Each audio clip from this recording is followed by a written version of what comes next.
went to every comic shop in Michigan, and all I got was a bunch of nerds informing me that I missed a few. And the nerds were right. In this video, you'll see footage from some of the shops I missed, some of the shops that I visited but were disqualified, and some extras.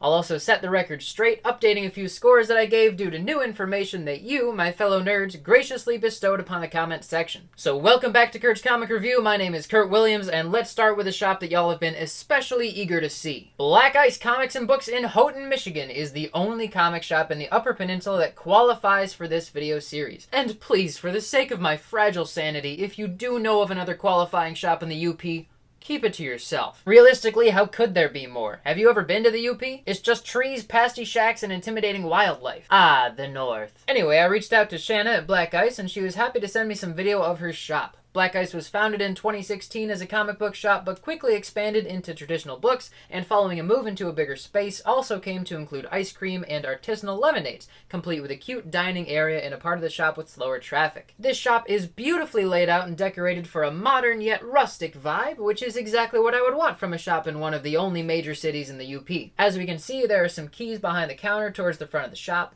Looks like they have price tags at the bottom, but I can't quite read them. In the other room where most of the comics are kept, there's a robust selection of new issues and some minor keys on display. Looks like the new keys are sorted by publisher, with the indie titles in the middle. There are also classic sci-fi pulp magazines, comic bundles, shelves of discounted trades, larger comic magazines, and select new trades, and a decent chunk of back issues. Shanna said there are 15,000 back issues there, but I didn't get a peek into the boxes for an idea of selection or price. But location is everything, right? So if this shop is your only chance to find a back issue for hours in every direction, you'd be willing to pay an extra $1 or $2 for the issue you want. So if the back issues are kind of pricey, I think that's totally fair. They might not even be that pricey, I'm just saying I would understand if they were. Houghton was also home to legendary artist Norm Brayfogle, who had a good relationship with Black Ice, and his very creepy bust was one of his last original creations. Super cool. This werewolf statue is actually an animatronic, and Shanna said she keeps it plugged in throughout October, growling and swiping away at the innocent customers. This shop is full of charm with lots of decorations that add flavor, but managed to maintain a sense of organization. I wish that I would have been able to go up myself, but it would have been so much extra driving. Shanna is also a co-founder of Geek UP, which is an annual mini convention that raises money for charity, which, if that's not community involvement, then I don't know what is. So I'm not sure if I want to give Black Ice a rating because I wasn't there myself, but it looks like they're killing it in community involvement and organization. New issues look pretty good, back issues look pretty good, oh wow factor is definitely way up there, and I think the bargain section might be the weak point, but let's keep a healthy perspective here. This shop started within the last decade, survived the Father's Day flood of 2018, which looks like it was devastating, survived the pandemic, managed to expand after the pandemic, all of which while operating in the Great North. All in all, this shop is undeniably impressive, and I sincerely hope that people continue to support it so it can keep thriving. That's Black Ice Comics in downtown Houghton in the Upper Peninsula of Michigan. Now let's take a hard left turn, and I'll show you what I consider to be the worst shop that I visited on this whole trip. I have been dying to tell you about this one because it's so crazy.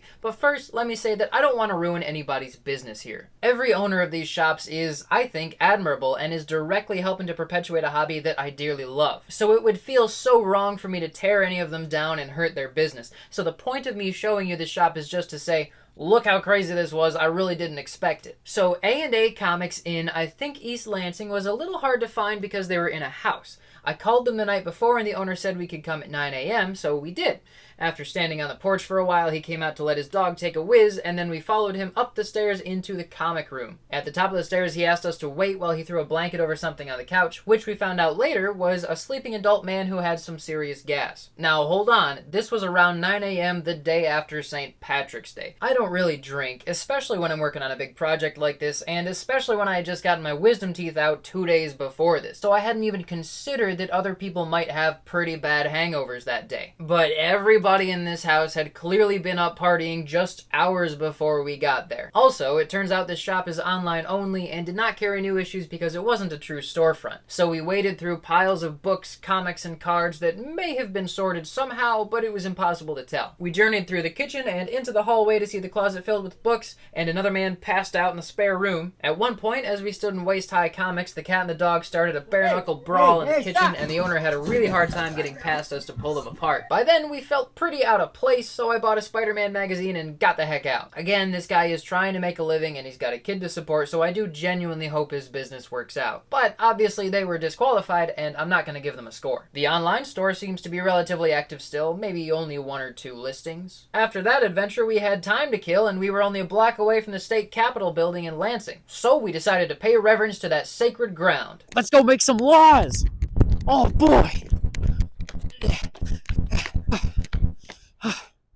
There's no doorknob. Oh, here. It's locked. There are no laws today. Yeehaw! Giddy up! Woo, woo, go get up! I'm just a bill. Yes, I'm only a bill. Oh god, I'm never gonna be a law. I think it was later that same day that we made a quick stop at Chaos Comics in the Lansing Mall, which was disqualified because they don't sell new issues each week. They were more focused on collectibles in general, and it almost seemed like there were a few consignment booths. The back issues they had were a little too expensive for me, especially considering they were only sorted by the first letter, not even by title. The Pokemon card selection was pretty good though, and Craig was very friendly. Overall, not a very noteworthy stop. Maybe we went at a bad time or something. But at least we had some nice scenery while we were driving around that side of the state. Later in the trip, we went to Crescent Comics in Coldwater, which is another shop that doesn't sell new issues. This is a very new shop operating in what used to be a shoe store with the original shelvings from the early 1900s still intact. There were quite a few people playing games in there, and I didn't want to get them on camera too much. There were some back issues in the back, unsorted and priced a bit high. Maybe there was a sale that I didn't know about. Some keys and graded issues were nearby with some neat covers, and there were more keys on the back wall behind the counter. There was a small graphic novel selection, but not much. Off camera, I dug through a box of older Captain America issues and found one I liked, but the owner keeps those behind a counter. This was the first comic shop to have a stuffed bat and Chinese water dragon in a jar. Everybody there was really friendly and eager to help, but they were primarily a gaming store where you could also buy some comics, which does disqualify them from a rating. Again, that's Crescent Comics and Games in Coldwater. Next up, it's Back to the Past Collectibles, which is not a retail location, but rather an online auction house that processes a lot of massive comic collections. They've traveled coast to coast picking up collections and sometimes cut checks to the owners for $300 grand. Most items come from the spouses or families of a collector who passed, and they want to make sure the collection is appreciated by other collectors rather than just flipped by some guy who wants to make some easy cash. I spent quite a bit of time in this warehouse looking at super cool oddities like this Farrah Fawcett doll, these neat old pins and buttons and Junior G-Man badges and decoders from the radio shows of the 30s, this 1960s version of a Light Bright with James Bond tracing kits, this Green Ghost game, these very early 1900s toys, and so much more. I wasn't able to look through any collections, and most of these lots are sold together, so this isn't something a random collector could come look at. I thought it was cool, though, that they let me come in and take a tour of their operations, because it's nice to see that those of us who have very prized collections can trust that someone out there will take care of them when we can't anymore. Not all of us have the luxury of handing down our collections to an heir who truly appreciates them, so it's nice to know that there's another good option. Again, not a retail location, so I can't give them a rating, but that's Back to the Past Collectibles. After that, we went up towards Lapeer, and I've had a lot of people ask about Plastic Planet. We weren't able to go because the hours are pretty tricky to work with. They're only open 17 hours a week, and those hours don't really fit into an itinerary nicely. The owner, Tim, pointed me to a TikTok made by the owner of the shop next door that showcases Plastic Planet,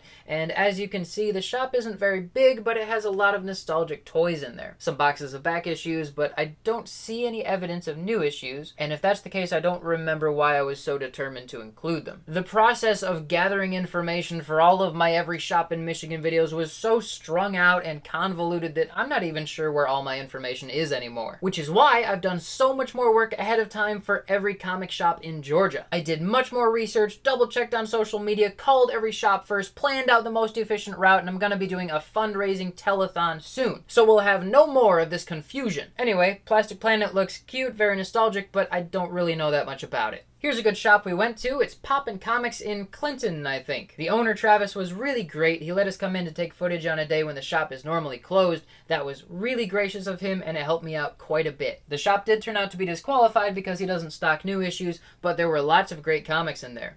He had a ton of $2 comic bins that were sorted alphabetically, a bunch of bins of individually priced issues, and some keys and cool covers up on the wall. There were a bunch of oversized magazines, which are always cool to see, and these Viewmaster slides. Some highly graded slabs, a bunch of comic bundles, more magazine format comics, a whole lot of action figures and Transformers, of course a ton of Funko Pops, including this one that I really like. Behind the counter were a lot more cool covers and first appearances, typical display issues. Also more cool covers in the display cases for pretty good prices. This shop is very new, but Travis runs a YouTube channel through the shop and he's also very generous. Even though they're disqualified from the rating system, I recommend you drop in some time to check out Poppin' Comics. I think it was the day after that when we drove all the way across the state during a snowstorm and we saw quite a few accidents. Let's count. 1, 2, 3, 4, 5, 6, that one's a little hard to see, 7, 8 and 9 slipped past me before I could catch them, 10 went by fast, and 11.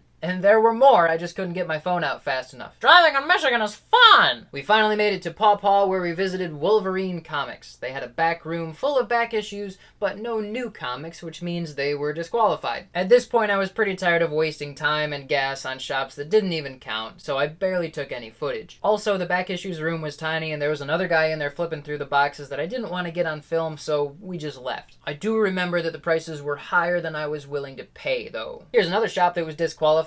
Wonderworld Comics in Monroe. This shop was in one of those liminal space malls where it feels like all the people were just suddenly teleported out of there and everything was left running. Wonderworld did not have new issues, but did have everything else. Every corner of the shop was packed with stuff and I was very tempted to start digging through it like a kid in a ball pit. They had a massive wall of cheap issues on display, which again is a sales tactic that I think is very cool because it lures in new readers who get interested in covers that might otherwise be packed inside a box. There were a bunch of keys and whatnot on the back wall, clearly labeled. There were a couple of racks of discount graphic novels, usually about 20% off from their listed price. They also had these $75 mystery boxes which have at least 100 comics inside with a sticker value of more than $200. Then the owner showed up and we chatted for a while and he had some news that I'm really excited about, but I'm not sure if I'm allowed to share yet, but I'm sure you'll hear about it soon. Then recently, after I proposed on my way up to Michigan, I stopped at a couple more shops that y'all have been asking about. Here's the first one, West Branch Antiques, way up north. This shop stopped selling new issues due to problems with distributors, but the selection of back issues was extensive. Prices on back issues were pretty typical, and there was a table covered in dollar bins that I didn't look through too much. Because this shop was also an antique store, they had a lot of cool oddities like old newspaper pages, signed sketches, and vintage toys. I spent a good deal of time flipping through heavy metal magazines, which I've never read, but I'd like to start collecting. These spirit magazines are cool to see. I almost never find these in comic shops or antique stores. Of course, there were all kinds of antiques throughout the shop, but there was also a rack of graded issues. Like I said, they were disqualified because they don't sell new issues, but they did have a lot of comics, and I'm sure that anybody could find a treasure or two at West Branch Antiques. On the way back down south, we stopped at Modern Explorers Guild in Midland, which is a shop that qualifies, and I wasn't aware of when I did the initial tour. This shop was quite the treat, with a wall of well-selected, up-to-date graphic novels, and a corner of the shop dedicated to new issues, of which the selection was also better than average. They had each title labeled as this week, last week, or 2 weeks ago, which I really appreciate. The back issues were almost entirely modern, with a few titles reaching back almost 20 years, but the selection was very thorough, as you can see by this unbroken run of Batman issues. The dollar bins are where I ran into trouble. They had processed a huge Thor collection recently, and I bought way too many of those issues. They also had some comic bundles, like this super cheap Marvel Comics Presents bundle. I wouldn't go looking for it, though, because someone already bought it. Someone with good taste, probably. Behind the counter were some graded keys, and this shop sends quite a few issues out to be graded on behalf of customers. They also gave me their pricing guide for taking in new collections, so it's really easy to get a transparent quote when you bring your comics in to sell. I'm kicking myself for not getting a shot of their calendar, but they have gaming events every day of the week except Monday, which is pretty astonishing. As you can see, they have quite a bit of gaming gear and other nerdy accessories. The reason I didn't include them in the first time around was because their website has basically no mention of comics, but y'all informed me and I'm glad you did because they have a lot of great comics. And I would double check this because it's another thing that I forgot to write down, but I think the owner told me about a big summer blowout sale they do on back issues every year, and I'm really bummed that I missed it. So this shop I will give a rating to because I was actually there. I'll give them 5 points for community involvement because of their extensive gaming schedule, 4 points for new issues. I'll say 3 points for back issues because they seemed pretty locked into one era, but they do have a lot of collections coming through there, so I bet their back issue selection is only going to get better. 3 points for Oh Wow Factor because comic-wise there wasn't anything really surprising. The pricing guide was certainly unique, but that's something I wish more comic shops would do in the first place. I'll give 4 points for Bargain Section because even though it was small, there was a lot of good value in there, and 5 points in Organization because it was very clean, well lit, and easy to find what you were looking for. That leaves Modern Explorers Guild with a total score of 24 out of 30 points. And of course my apologies for overlooking them the first time. Another shop I didn't know about was Rookie Sports Cards Plus in Lowell. A couple of y'all mentioned this shop, so I reached out to Jack, and he was happy to send me some pictures and information that I could share. Of course he has a lot of trading cards like football, baseball, hockey, as well as Pokemon, Magic, etc. He also has a substantial board game selection, even a discounted board game section, and D&D related stuff. The selection of new comics appears to be pretty thorough, with a DC section, a Marvel section, though I'm guessing this isn't quite all of it, an indie section, looks like a Disney and generally kids-friendly section, an oversized magazine section, and more kids comics. He also has quite a few omnibuses and a good-sized graphic novel section with some back issues filling in the cracks. Jack said that he has a wooden nickel program where you earn 1 nickel per $10 spent and you can trade in 10 nickels for a $5 credit. So everything is basically 5% off all the time and you get to play with neat little wooden nickels. They of course do free comic book day, and that usually involves cosplayers, local artists, sidewalk specials, kind of like a mini convention. And they have game nights for Magic, Hero Clicks, and board games, to name a few. So I can't give Rookies a rating because I didn't go, but it seems like a shop with a lot of charm. They've been in Lowell for 32 years and you should absolutely visit. Alright, now let's do some housekeeping. Y'all had a lot to say about the shops that I went to, and you made some good points, and I know that I didn't always do my due diligence. Summit Comics and Games in Lansing received a score of 20 out of 30 points, but then a whole lot of you came to their rescue to point out the back room that is used for gaming,